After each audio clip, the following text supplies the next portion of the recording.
ज्ञानतिमिरान्धस्य ज्ञानञ्जनशलाकया चक्षुरुन्मीलितं येन तस्मै श्रीगुरुवे नमः।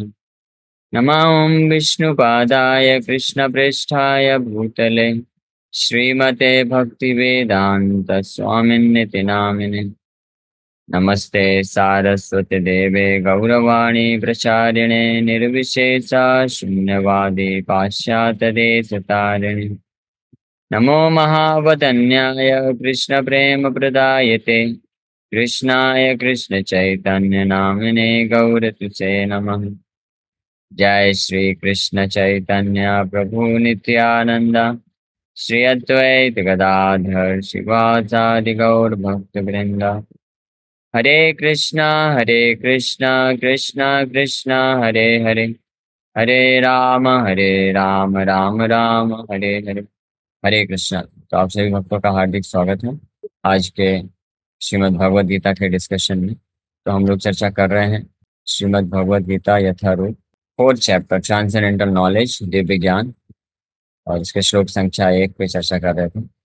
श्री भगवान उवाच इमं विवस्वते योगं प्रोक्तवान अहमव्ययम् विवस्वान् मनवे प्राह मनुरिक्ष्वा कव्यब्रवीत्। The personality of God, Lord Shri Krishna said, I instructed this imperishable science of yoga to the sun god, Vivaswan, and Vivaswan instructed it to Manu, the father of mankind, and Manu in turn instructed it to Ikshvaka. तो भगवान ये भगवत गीता जो कि एक विज्ञान है, science of devotional service, योगम का मतलब है भगवान के साथ हमारे संबंध का जो विज्ञान है।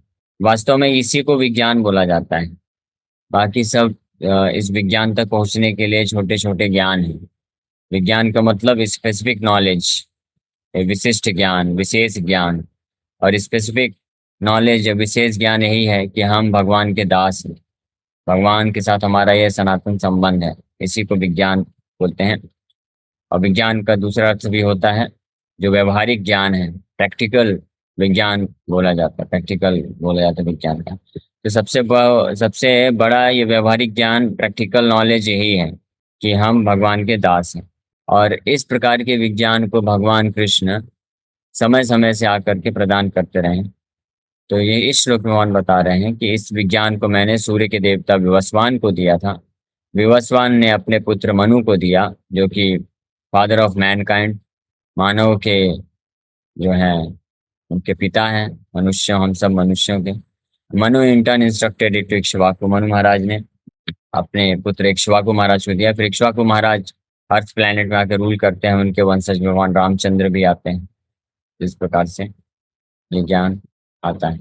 तो इसका प्रभा जिसमें वर्णन कर रहे हैं कि इस भगवद गीता के ज्ञान को भगवान कृष्ण ने, जो executive head of all the states, Arjun को प्रदान किए। और न केवल अर्जुन को इस पृथ्वी ग्रह में, बल्कि पूरे ब्रह्मांड में जितने भी ग्रह हैं, उस ग्रह के जो प्रीडोमिनेटिंग डीटी हैं, यानी मुख्य जो नियंत्रक हैं, चक्रवर्ती सम्राट हैं, उन सबको भगवान ये ज्ञान प्रदान किए ताकि वो इसका इस्तेमाल करके प्रजा को धर्म से जोड़ के रख सके। So in this millennium, the sun god is known as Vivaswan, the king of the sun, which is the origin of all planets within the solar system. अभी जो मनवंतर चल रहा है, ऐसे ब्रह्मा जी के एक दिन में 14 मनवंतर होते हैं, 14 मिलेनियम। उसमें से जो 7वां मनवंतर अभी चल रहा है। तो इसके जो सूर्य के देवता हैं, उनका नाम है Vivasvan.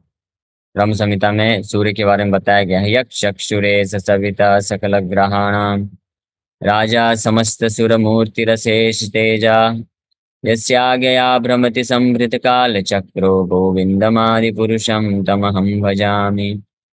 Let me worship, Lord Brahma said, the Supreme Personality of Godhead Govinda, Krishna, who is the original person and under whose order the sun, which is the king of all planets, is assuming immense power and heat.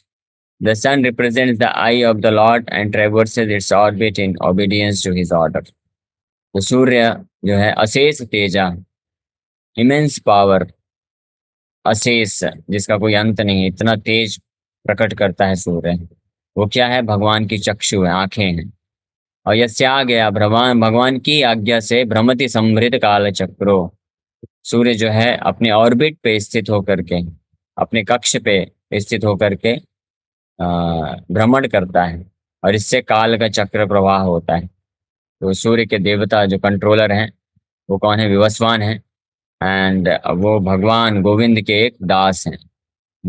इसलिए अपने दास को भगवान ने कृपा करके ये भगवद गीता का ज्ञान प्रदान किया है। सूर्य के देवता, सूर्य देवता के पास अशेष तेजा बोला गया है। यही कारण है कि जो लोग वीक होते हैं, कमजोर होते हैं, मन से कमजोर हैं, शरीर से कमजोर हैं, तो शास्त्रों में बताया गया कि आप सूर्य की उपासना करिए और उगते हुए सूरज का दर्शन करिए। तो उससे आपको जो है कमजोरी खत्म हो जाएगी। मानसिक कमजोरी मतलब जिनको बहुत जल्दी जल्दी भय आ जाता है, डर होता है, जो जो है सहन शक्ति नहीं है, जो जल्दी घबरा जाते हैं, हाँ, मनोबल की कमी होती है, डिमोटिवेट हो जाते हैं, फ्रस्ट्रेट हो जाते हैं जल्दी। तो ऐसे लोग के लिए बताया गया है कि आप सुबह सुबह उगते हुए सूर्य को देखिए, उससे जो तेज निकलता है वो आपको शक्ति देगा। और ये श्लोक बोल करके, ब्रह्म संहिता का ये श्लोक बोल करके सूर्य की उपासना करिए, ऐसा मतलब रिकमेंड करते हैं। और सूर्य की उपासना लोग करते हैं अपने शरीर की व्याधियों को भी दूर करने के लिए। मैं भी जब स्कूल में पढ़ा करता था तो उस समय बड़ी बीमारियों का सामना करना पड़ता था। तो एक ज्योतिष ने सजेस्ट किया था कि आप सूर्य चालीसा पढ़िए, सूर्य को जल दीजिए। तो वो सब करना फिर प्रारंभ किए थे। लेकिन यहाँ पे इस श्लोक में बताया गया है कि सूर्य देवता हैं कौन। ब्रह्म संहिता में बता रहे हैं ब्रह्मा जी, सूर्य देवता भगवान गोविंद की आज्ञा से अशेष तेजा, अशेष तेज प्रकट करते हैं। भगवान गोविंद के वो दास हैं, सर्वेंट हैं। इसलिए ऐसे भक्त जो भगवान गोविंद का चरण कमलों का आश्रय लेते हैं तो उनके दास अपने आप प्रसन्न हो जाते हैं। इसलिए अलग से उनकी उपासना करने की आवश्यकता नहीं है। जो भगवान गोविंद के दास में अगर इतनी शक्ति है कि वो पूरे ब्रह्मांड को प्रकाशित कर सकते हैं, और उनका जो उपासना करता है, उनका जो शरण लेता है, उसके जीवन से भय को मुक्त कर देते हैं, उसको शारीरिक व्याधियों को दूर कर देते हैं। तो अगर दास में इतनी शक्ति है तो भगवान कितने शक्तिशाली होंगे। तो ऐसे परम भगवान गोविंद, गोविंदम आदि पुरुषम तमहम भजामि, ऐसे परम भगवान गोविंद का आश्रय लेने मात्र से सब कुछ हो जाता है। इसीलिए जो भी व्यक्ति अपने जीवन में कुछ भी भौतिक लाभ भी अगर प्राप्त करना चाहता है तो उसको अन्य किसी देवी देवताओं के पास जाने की आवश्यकता नहीं है। हाँ, किसी को बहुत धन चाहिए तो कृष्ण लक्ष्मीपति हैं। किसी को व्याधियों से मुक्ति चाहिए तो कृष्ण सूर्य के देवता के स्वामी हैं, सूर्य के देवता सूर्य देव उनके दास हैं। किसी को अपने जीवन से सारे विघ्न हटाना है तो विघ्नहर्ता गणपति गणेश भगवान, वो भी भगवान के शुद्ध भक्त हैं। वो भी, ये भी ब्रह्म संहिता में बताया गया है कि विघ्नान विहंतु मलमस्य जगत्त्रयस्य गोविंदमादि पुरुषं तमहं भजामि। गणेश जी, उनको वो भगवान के चरण कमलों को कॉन्स्टेंटली हमेशा अपने सिर में धारण करके रखते हैं। इसीलिए उनके पास ये शक्ति आती है कि वो अपने भक्तों जो उनकी उपासना करते हैं उनके जीवन से विघ्न को हटा सकें। तो अगर कोई डायरेक्ट गोविंद भगवान गोविंद का भक्त बनता है, उनका आश्रय लेता है, तो ऑटोमेटिकली उसके सारे जीवन के विघ्न हट जाते हैं, क्योंकि ओरिजिनल स्रोत तो वही है, भगवान गोविंद ही। इस प्रकार से किसी को ज्ञान चाहिए तो माता सरस्वती का पूजा करते हैं। लेकिन सरस्वती कौन है? वो उनकी दासी हैं, भगवान गोविंद की दासी हैं। तो वो अपने आप वो चीजें हो जाती है। इसलिए भक्तों को कोई आवश्यकता नहीं होती है किसी अन्य देवी देवताओं के पास जाने की। अगर कुछ भौतिक जरूरत भी होती है तो भगवान बिना मांगे पूरा कर देते हैं। देवी देवताओं के पास तो जाने के बाद वो पूरा करेंगे। जब आप किसी देवी देवता का जाकर के उपासना करेंगे तब वो आपको जो है लाभ प्रदान करने वाले हैं। अगर आप उनका उपासना नहीं करेंगे, उनसे मांगेंगे नहीं, तो वो खुद से आकर के आपको नहीं मदद करने वाले हैं।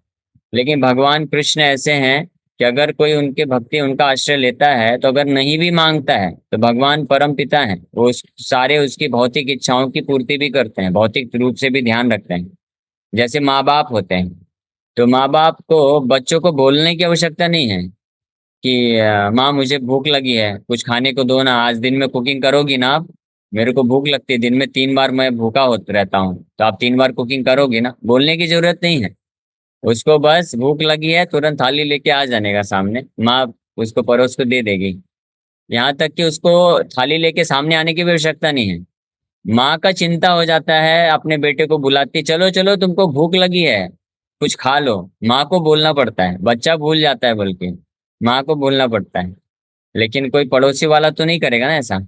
कोई पड़ोसिन होगी तो वो तो आपके पास नहीं आएगी, बोलेगी चलो बेटा तुमको भूख लगी है खा लो। अगर आपको भूख लगी है, मान लीजिए माँ बाप कभी बाहर गए, आपको भूख लगी है, तो आपको पड़ोसी के पास जा करके मांगना पड़ेगा कि मुझे भूख लगी है कुछ खिला दो। तो इसी प्रकार से जो है भगवान हमारे अपने हैं, भगवान कृष्ण, उनका जो आश्रय लेता है तो बिना मांगे भगवान हमारे भौतिक रूप से भी हमारी जरूरतों को ध्यान रखते हैं। हमारे जीवन से जो मानसिक तनाव है, जो शारीरिक व्याधियां हैं, जो भौतिक संसार के जो भी जरूरतें हैं, वो सब भगवान कृष्ण पूरा करते हैं। तो भक्त लोग इसीलिए अलग से भगवान अन्य देवी देवताओं का आश्रय नहीं लेते हैं। वो भगवान का ही बस भक्ति सेवा करते रहते हैं। और अगर जरूरत पड़े तो मांगना ही है तो ठीक है, आप कृष्ण से मांग लीजिए, उसमें कोई गलत नहीं है। लेकिन जो शुद्ध भक्ति को प्राप्त करना चाहते हैं वो तो मांगते भी नहीं है। वो कृष्ण का केवल जो है भजन करना चाहते हैं, सेवा करना चाहते हैं, उनके ऊपर निर्भर होकर के उनको मालूम है कि भगवान अपने आप ध्यान रखेंगे ही। हाँ। तो इस प्रकार से यहाँ पे सूर्य के देवता, उनके जो दास हैं, उनको भगवान इस प्रकार से ज्ञान देते हैं। The sun is the king of all planets. सूर्य क्या है? सभी ग्रहों का राजा है। राजा यहाँ पे लिखा है। हाँ, यक्ष चक्षुरेश सविता सकल ग्रहाणाम। सकल ग्रहाणाम मतलब सारे ग्रहों का राजा कौन है? सूर्य है। तो इससे पता चलता है कि जो सन है, सूर्य है, वो कोई सन इज नॉट ए स्टार। तो तारा नहीं है सूरज। जैसे भौतिक वैज्ञानिक लोग बोलते हैं कि सूरज एक बहुत बड़ा तारा है। सूर्य एक ग्रह है और तारे अलग होते हैं। चंद्रमा जो है वो तारा है, वो स्टार है। चंद्रमा नक्षत्राणाम अहम शशि, नक्षत्र है, भगवान गीता में बोलते हैं। The sun is the king of the planets and the sun god at the present of the name Vivasvan rules the sun planet which is controlling all other planets by supplying heat and light. तो सूर्य जो है अन्य सभी ग्रहों को heat and light, ऊष्मा और रोशनी प्रदान करके मेंटेन करता है, कंट्रोल करता है। And he is rotating under the order of Krishna. और सूर्य खुद किसके नियंत्रण में है? कृष्ण के नियंत्रण में है। और कृष्ण की आज्ञा से जो है रोटेट कर रहा है। And Lord Krishna originally made Vivasvan his first disciple to understand the science of Bhagavad Gita. भगवान कृष्ण ओरिजिनली विवस्वान को अपना पहला शिष्य के रूप में बनाते हैं और गीता सुनाते हैं। So the Gita is not therefore a speculative treatise for the insignificant mundane scholar, but is a standard book of knowledge coming down from time immemorial. इसीलिए भगवत गीता कोई जो ऐसा मन मन मन मानसिक चिंतन करने के लिए ऐसे महत्वहीन मंडेन भौतिक जो विद्वान है, हाँ, उनके लिए नहीं है भगवत गीता। भगवत गीता एक स्टैंडर्ड बुक ऑफ नॉलेज है, वास्तविक ज्ञान का भंडार है भगवत गीता, जो कि टाइम इमेमोरियल अनादिकाल से चला आ रहा है। In the Mahabharata Shanti Parva we can trace out the history of Gita as follows. तो महाभारत का इस श्लोक को शांति पर्व से कोट करते हुए प्रभुपाद जी लिख रहे हैं कि गीता का इतिहास एटलीस्ट है, वैसे तो टाइम इमेमोरियल है, अनादिकाल से है, गीता का ज्ञान सनातन है। लेकिन जो विवस्वान को भगवान ने ज्ञान दिया तो उसका कैलकुलेशन प्रभुपाद जी करके बताने वाले हैं।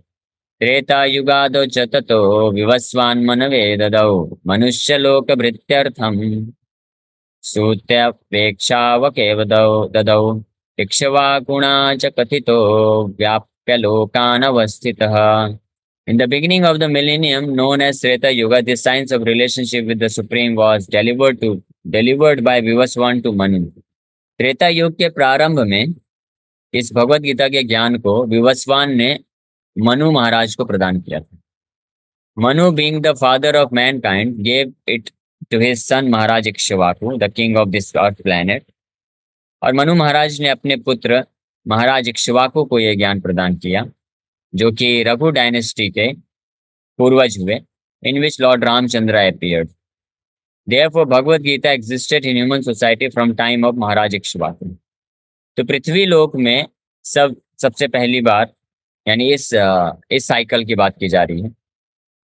ये पृथ्वी में भी बहुत पहले से है गीता, लेकिन जो रिसेंट आया इस साइकिल में, इस सृष्टि में ब्रह्मा जी के, तो इक्ष्वाकु महाराज के समय से है, क्योंकि मनु महाराज ने इक्ष्वाकु महाराज को ज्ञान दिया। At in the beginning of Treta yuga, Treta युग के शुरुआत में। अब त्रेता युग का जो एज है वो लगभग 12 लाख है, द्वापर युग का 8 लाख है लगभग। तो उस हिसाब से अगर देखा जाए तो लगभग 20 लाख साल से 2 मिलियन ईयर्स, लगभग 20 लाख साल से भगवद गीता का ज्ञान इस पृथ्वी लोक में प्रकट रूप में है ना? लेकिन विवस्वान को तो भगवान ने और पहले दिया था, सूर्य के देवता को। उसका भी कैलकुलेशन प्रभुपाद जी कर रहे हैं। At the present moment, we have just passed through 5,000 years of Kali Yuga, which lasts for 32,000 years. Before this, there was Dwapar Yuga, 800,000 years. And before that, there was Treta Yuga, 1,200,000 years. Thus, some 2,005,000 years ago, Manu spoke the Bhagavad Gita to his disciple and son Maharaj Ikshvaku, the king of this planet Earth. तो कुछ 20,05,000 साल पहले ये गीता का ज्ञान पृथ्वी में महाराज इक्ष्वाकु को प्रदान किया गया था मनु महाराज के द्वारा। The age of current Manu is calculated to last some 30,53,000 years. कोई भक्त कैलकुलेट कर सकता है। Of which 12,400,000 have passed. Accepting that before the birth of Manu, the Gita was spoken by the Lord to his disciple, the sun god Vivaswan. A rough estimate is that the Gita was spoken at least 12,400,000 years ago, and in human society it has been extant for 2 million years. तो लगभग ये मनु महाराज का as है। ब्रह्मा जी के एक दिन में 14 मनु होते हैं, तो एक मनु का आयु बताया गया है कि लगभग 30,53,00,000 साल आयु है एक मनु का, यानी 30 करोड़ साल है लगभग, मान लीजिए। और उसमें से 12,04,00,000 वर्ष अभी व्यतीत हो चुके हैं। ये भी कैलकुलेशन किया जा सकता है। प्रभुपाद जी तो यहाँ पे डायरेक्ट लिख दिए हैं, लेकिन ये कैलकुलेशन किया जा सकता है। किसी भक्त को इंटरेस्ट हो तो कर सकते हैं घर में बैठ के बाद में। बड़ा सिंपल है। टोटल 14 मनवंतर होते हैं, उसमें से ये 7वां मनवंतर चल रहा है। तो 7 मनवंतर ऑलरेडी निकल चुके हैं, और एक एक मनवंतर के आयु कितना है? साढ़े 30 करोड़ साल, लगभग 30 करोड़ जो है 53 लाख साल। तो और अभी जो 7वां मनवंतर जो चल रहा है, इस 7वें मनवंतर के शुरुआत में विवस्वान है मनु महाराज के शुरुआत में भगवान ने गीता सुनाया था विवस्वान को, और उनका भी 28वां साइकिल दिव्य युग के, सतयुग द्वापर त्रेता कलयुग के ये साइकिल होता है, तो इसका 28वां साइकिल चल रहा है। तो आप कैलकुलेट फिर कर सकते हैं कि 27 एक साइकिल में, एक चक्र में 43,20,000 वर्ष होते हैं। तो इसको आप मल्टीप्लाई करिए 27 से, और 28वां साइकिल, या 28 से मल्टीप्लाई करके 4,27,000 साल माइनस कर लीजिएगा, तो लगभग आ जाएगा 12,04,00,000 वर्ष। तो यानी 12 करोड़ साल पहले लगभग भगवान ने गीता सुनाया था। किसको? सूर्य के देवता विवस्वान को। यानी विवस्वान का इतना आयु हो चुका है अभी, 12,04,00,000 साल के हो चुके हैं विवस्वान। शुरू में उनको गीता सुनाया था। So it was re-spoken by the Lord again to Arjuna about 5,000 years ago. That is the rough estimate of the history of Gita according to the Gita itself, and according to the version of the speaker Lord Shri Krishna. It was spoken to the sun god Vivaswan because he is also a Kshatriya and is father of all Kshatriyas who are descendants of the sun god or the Surya Vamsha Kshatriyas. Because Bhagavad Gita is as good as the Vedas, being spoken by the Supreme Personality of Godhead, this knowledge is apaurisheya, superhuman. Since the Vedic instructions are accepted as they are without human interpretation, the Gita must therefore be accepted without mundane interpretation. The mundane wranglers may speculate on the Gita in their own ways, but that is not Bhagavad Gita as it is. Therefore, Bhagavad Gita has to be accepted as it is from the disciplic succession. And it is described herein that the Lord spoke to the sun god spoke to his son Manu, and Manu spoke to his son Ikshvaku. So इस प्रकार से भगवद गीता 12 करोड़ साल पहले भगवान कृष्ण सूर्य के देवता विवस्वान को देते हैं, और उनके द्वारा फिर गुरु शिष्य परंपरा चालू होती है। विवस्वान अपने पुत्र मनु को, मनु अपने पुत्र इक्ष्वाकु को, और इक्ष्वाकु फिर अपने पुत्र, और इस प्रकार से राज ऋषियों को ये ज्ञान दिया गया। लेकिन भगवान 5,000 साल पहले जब आए तो इसको फिर से इसी लेक्चर को दिए, अर्जुन को प्रदान किए। उसका क्या कारण है भगवान आगे बताएंगे कि क्यों ऐसा भगवान देते हैं। और दूसरी विशेष बात है कि भगवद गीता जो है वो डायरेक्ट भगवान कृष्ण से प्रकट हुआ है, इसलिए भगवद गीता का ज्ञान भी अपौरुषेय है। अपौरुषेय का मतलब है कि किसी पुरुष, किसी इंसान, किसी व्यक्ति के द्वारा ये ज्ञान की रचना नहीं हुई है। जैसे कि कुछ कम बुद्धिमान, ईर्ष्या रखने वाले, मूर्ख प्रवृत्ति के जो लोग होते हैं, वो बोलते हैं भगवद गीता तो किसी मनुष्य ने लिखा है ना। हाँ, तो हम इसको कैसे मान सकते हैं, हम केवल वेद को मानते हैं। तो लेकिन ऐसा नहीं है। भगवद गीता को वेद व्यास जी ने जस्ट लिखा है। He is not the original author. वो भगवद गीता के ओरिजिनल ऑथर नहीं है। अगर होते भी तब भी कोई दिक्कत नहीं होता था, क्योंकि वेद व्यास जी भी कृष्ण के अवतार हैं। उसमें भी कोई दिक्कत नहीं होना था। लेकिन फिर भी for the sake of argument, क्यों तर्क वितर्क करना, उससे बचने के लिए अगर मान भी लें, ठीक है, आपको लगता है वेद व्यास जी कोई साधारण कोई इंसान है, तो वेद व्यास जी जस्ट रिपोर्ट किए हैं, उसको लिखे हैं। बोला किसने है? भगवान कृष्ण, जो परम भगवान है, नारायण है। जिस प्रकार से नारायण से वेद आया है, उसी प्रकार से वही नारायण कृष्ण, मूल नारायण, तो कृष्ण भगवद गीता बोले हैं। इसलिए भगवद गीता भी एज गुड एज वेदास है। वेद के समान ही भगवद गीता का भी उतना ही महत्व है। रादर गीता का ज्यादा महत्व है। क्यों? क्योंकि वेद को कोई साधारण व्यक्ति पढ़ के समझ नहीं सकता है, लेकिन भगवान कृपा करके उसी वेद के निष्कर्ष को, यानी वही वेद भगवान ने बहुत ही अच्छे तरीके से निष्कर्ष दे करके सरल भाषा में गीता के रूप में प्रस्तुत कर दिया है। तो ये अपौरुषेय ज्ञान है, ये सुपर ह्यूमन है, ट्रांसेंडेंटल है, दिव्य है। इसलिए इसमें कभी मॉडिफिकेशन या अपडेशन का जरूरत नहीं है। इसको अपडेट करने का जरूरत नहीं है, अप टू डेट नहीं करने की जरूरत है, मॉडिफाई नहीं करने की जरूरत नहीं। एज इट इज ये ज्ञान जो है हमेशा सर हर देश काल परिस्थिति में अप्लाई होता है। तो इसी के साथ हम यहीं पे विराम करेंगे। Thank you very much. किसी वक्त का कोई प्रश्न है तो पूछ सकते हैं। हरे कृष्णा हरे कृष्ण, कृष्ण कृष्ण हरे हरे, हरे राम राम राम। हरे कृष्ण। प्रभु जी, जब आज से लगभग लगभग 12 करोड़ साल पहले भगवान ने विवस्वान को गीता सुनाए थे, तो उस समय की कंडीशन क्या इसी प्रकार कुरुक्षेत्र जैसी बनी थी, क्या कैसा था?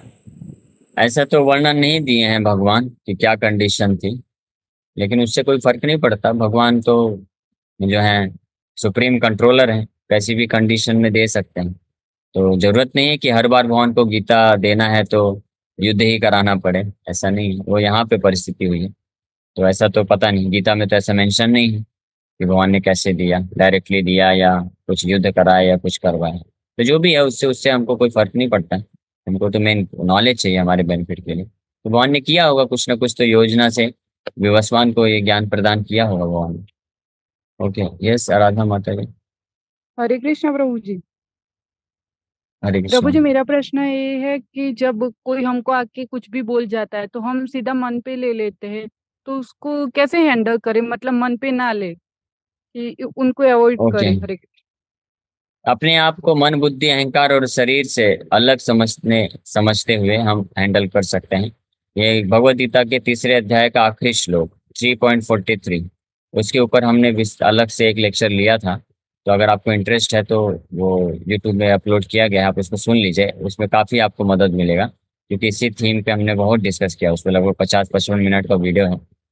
तो मैंने बस शॉर्ट में बता दिया। भगवान बोले एवं बुद्ध्वा परम भूत्वा संसभ्यात्मानम आत्मना जहि शत्रु महाबाहो काम रूपम दुराशतम। इस प्रकार से अपने आप को दिव्य समझते हुए, दिव्य मतलब अपने आप को इस भौतिक शरीर, मन, बुद्धि और अहंकार से अलग समझो अर्जुन। इस ज्ञान को प्राप्त करके ये जो फॉल्स कॉन्सेप्शन है, मिथ्या ये भावना है कि मैं ये मन हूँ, यानी इसलिए मन को कुछ हो गया तो मैं प्रभावित हो जाऊंगा। हाँ, जैसे कोई व्यक्ति मान लीजिए किसी के पास मर्सिडीज है, तो मर्सिडीज से जब बहुत आसक्त होता है, तो जब उसको चलाता है तो पीछे से कोई ठोकर मार देता है तो उसके हृदय में आघात हो जाता है, उसको कष्ट होने लग जाता है। क्यों हो रहा है? क्योंकि वो अपने आप को मर्सिडीज से अटैच समझ रहा है, आइडेंटिफाई कर रहा है। लेकिन अगर वो जानेगा कि मैं मर्सिडीज नहीं हूँ, मर्सिडीज को तो कहे कोई बम से उड़ा भी दे तब भी मेरे को हानि नहीं होने वाली। तो इसी प्रकार से जब हम आत्मा के स्तर पे जाएंगे, तब हम जानेंगे कि इससे कोई फर्क नहीं पड़ता है कि कोई मेरे शरीर को देख करके या मन की स्थिति को देख करके, बुद्धि को देख करके कुछ कुछ बोलता है, इंसल्ट करता है अननेसेसरी, तो क्या फर्क पड़ता है। हमको अपना बिजनेस करते रहना चाहिए। आत्मा का एक ही बिजनेस है, भगवान का आश्रय लेना, भगवान का सेवा और भजन करना। तो फिर फर्क नहीं पड़ता। ओके। हरे कृष्णा प्रभु जी, पंचांग प्रणाम। प्रभु जी, हरे कृष्ण। जैसे सब लोग ही बिजी रहते हैं, कोई जॉब कर रहा हो तो वो भी बिजी रहता है, कोई स्टूडेंट हो तो सभी मतलब अपनी लाइफ में, मटेरियल लाइफ में बिजी रहते हैं। तो लेकिन हम लोग ना जैसे चैंटिंग को, जैसे सुबह उठे और चैंटिंग को छोड़ दिया कि चलो शाम को कर लेंगे, फिर शाम को चैंटिंग उतने अच्छे से नहीं हो पाती है। तो आप कुछ ऐसा भक्तों से कुछ ऐसा मतलब हमें भी कुछ ऐसा बताइए जिससे हम लोग प्रायोरिटाइज कर पाए चैंटिंग को। हाँ, तो चैंटिंग को प्रायोरिटाइज करना का मतलब है कि चैंटिंग को फर्स्ट प्रायोरिटी में लग देना चाहिए। अगर हम समझते हैं इस बात को कि हम ये शरीर नहीं है, हम आत्मा है, भगवान कृष्ण के दास हैं, और ये शरीर के लिए हम कितना भी कुछ कर लें, ये हमारे साथ नहीं जाने वाला है। केवल भगवान के नाम का जप ही है जो हमारे लिए वास्तविक लाभ है। इस बात से अगर कोई भक्त कन्विंस है, हाँ, तो फिर वो इमीडिएटली तुरंत उसका प्रायोरिटी बन गया, प्राथमिकता बन गई उसकी कि भगवान के नाम का जप करना मेरा पहला प्राथमिकता है। तो सबसे पहले सुबह उठ करके वही कार्य करेगा, नाम जप करेगा। अगर नहीं तो किसी और की प्राथमिकता कुछ और होगी कि पहले अपने शरीर के लिए कुछ कर लेता हूँ, जॉब धंधे के लिए कर लेता हूँ, खाने पीने के लिए कर लेता हूँ। हाँ, नाम जप तो ठीक है, चलेगा, बाद में थोड़ा बहुत कर लेंगे। तो इसका मतलब वो अभी अच्छे से संबंध ज्ञान में स्थित नहीं है। इसलिए बहुत जरूरी है कि हम श्रवण करें कि भगवत गीता भागवत कथा को सुनना अत्यंत आवश्यक है। ये सुने बिना व्यक्ति प्राथमिकता को सेट नहीं कर पाएगा। ये जब सुनेंगे, संबंध ज्ञान होगा, तत्व जानेंगे, तब हम प्रायोरिटी सेट कर पाएंगे कि हरिनाम जप करना मेरी फर्स्ट प्रायोरिटी। तो किसी भी परिस्थिति में फिर हम हरिनाम जप करने के प्रेरित होंगे। ओके। हरे कृष्णा प्रभु जी, हरे कृष्ण। दंडवत प्रणाम। धन्यवाद प्रणाम। तो मैं आपसे यस पूछना चाह रहा था कि हमें आत्मा हमें ये सोचना चाहिए कि हम आत्मा है और इस लेवल पे अपने कर्मों से जुड़े रहना चाहिए, अपने कर्म करने चाहिए भगवान के प्रति। पर कुछ कुछ दानव प्रवृत्ति के लोग मिलते रहते हैं, ना खुद बदलते ना हमें अपनी तरह से जीने देते। इसका क्या उपाय होना चाहिए? इसका उपाय ऑलरेडी मैं बताया। आराधना माता जी का भी वैसे ही कुछ प्रश्न था कि संसार के लोग जो हैं भक्ति तो करना चाहते हैं, लेकिन बार बार आके कुछ टोकते हैं, कुछ इंसल्ट करते हैं, ये करते हैं, वो करते हैं। तो इसका सर्वश्रेष्ठ उपाय यही है कि हमको नेग्लेक्ट करना चाहिए। क्योंकि देखिए, आप एक व्यक्ति से लड़ सकते हैं, एक व्यक्ति से तर्क वितर्क करेंगे, उसमें आपका समय चला जाएगा, फिर दूसरा आके खड़ा हो जाएगा, फिर तीसरा आ जाएगा। आप कब तक तर्क वितर्क तो ये सब करते रहेंगे, और वो सब करने से अननेसेसरी आपका ही दिमाग में ट्रैफिक जैम हो जाएगा, तो आप कैसे जब कर पाएंगे। तो बेस्ट है कि जो कुछ बोल दिया just ignore it and sit down somewhere, कहीं पे वहां से दूर जा करके कहीं बैठ के चुपचाप जब करिए, फिनिश। तो लेकिन ये है सरल चीज, लेकिन थोड़ा सा इसमें लगेगा, मतलब आध्यात्मिक शक्ति होने से धीरे धीरे आप इस स्तर पे आ सकते हैं। तो ये लिंक शेयर किया गया है, आप चाहे तो ये 3rd चैप्टर का 43 नंबर श्लोक है, आप सुन सकते हैं, तो आपको इसमें शायद मेरे ख्याल से हेल्प मिलेगा। बिल्कुल, ओके, धन्यवाद। ठीक है। और उनको बदलने का कोई तरीका, उनको भगवान के प्रति लाने का उनको धीरे तरीका? धीरे बदला जा सकता है। जब आप में वो बदलाव देखेंगे ना, आप देखेंगे कि अरे मैंने इसको इतना परेशान किया, सब कुछ किया, लेकिन फिर भी इतना डिटरमाइंड है, ये कभी इतना ज्यादा क्रोधित भी नहीं किया, ज्यादा तर्क वितर्क भी नहीं अपने, लेकिन अपने भजन को कभी छोड़ा नहीं। तो इससे धीरे धीरे वो लोग भी परिवर्तित होने लग जाएंगे। फिर उनको आप कभी प्रसाद खिलाइए, कभी मंदिर लाइए, तो व्यवहार अच्छा रखिए, तो धीरे धीरे परिवर्तन आ सकता है। धन्यवाद प्रभु जी, हरे कृष्णा। ओके, हरे कृष्ण। प्रभु जी, मेरा एक क्वेश्चन था कि यदि जैसे हमसे कोई गलती हुई है या कुछ जो हमें कृष्ण कॉन्शियस में एडवांसमेंट में मतलब हमें दिक्कत आ रही है, हमें लग रहा है ऐसा, तो क्या हमें उस गलती को सुधारना चाहिए, मतलब उस पे समय एफर्ट देना चाहिए, या फिर हमें चैंटिंग पर ज्यादा ध्यान देना चाहिए? वो डिपेंड करेगा। अभी जनरल, इन जनरल मैं आंसर दे रहा हूँ, अब वो स्पेसिफिक क्या चीज़ है। तो जी सर। ये हमको ध्यान रखना चाहिए कि जो भी कार्य हमको कृष्ण भक्ति में आगे बढ़ने के लिए बाधक होते हैं, तो उनको छोड़ देना चाहिए। और जो भी कार्य हमको आगे बढ़ने में मददगार होते हैं, उनको स्वीकार कर लेना चाहिए। ये प्रिंसिपल है, अनुकूल से संकल्प, प्रतिकूल से वर्जनम। जो फेवरेबल है उसको एक्सेप्ट कर लीजिए, जो अनफेवरेबल है उसको रिजेक्ट कर दीजिए। ये प्रिंसिपल है। बाकी केस टू केस उस पर फिर अलग डिस्कशन होगा। जी प्रभु जी, हरे कृष्ण।